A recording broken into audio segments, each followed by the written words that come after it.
Okay, now I think I can be a little bit more composed about it. This is just something I feel very passionately about because pictures are your first showing.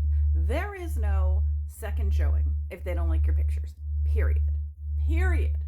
And actually, you should have an agent that gives you some pushback on how your house presents because presentation is directly related to pricing.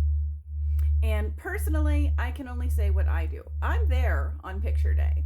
And if I think something looks out of place, I'm moving it. I'm not letting your pictures go on the MLS, which then goes on Zillow, which then goes on everywhere for life, unless it looks like a model home. Okay? I'm sorry. That's the standard. That's why people fall in love with new construction when they go there, because they can see themselves living there.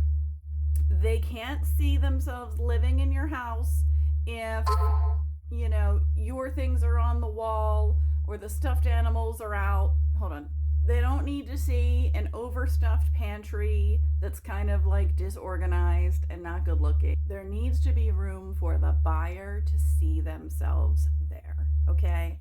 And my standard of care for my clients is I'm explaining this at the listing appointment, and we're talking about this, and I'm going to show you in my listing package how price correlates to presentation and how maybe that neighbor's house sold down the street for a certain amount and yours will sell for this. And then I tell you why. And guess what?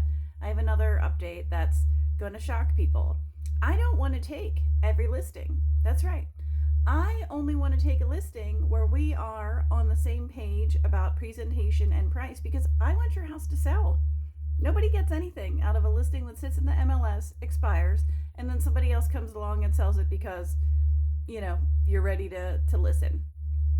I want to be the person that is there with you at closing when you get your proceeds, when you're so happy, when you say to me, Sheila, oh my gosh, it's so cool that we got multiple offers after just a few days being on the market. Well, the reason for that is we're not putting it on until it's ready. If you need to paint, you need to paint. And then we'll talk about going on the market. Presentation first. All stuff later. All right. I just want to be honest with you. That's what you deserve. You deserve that.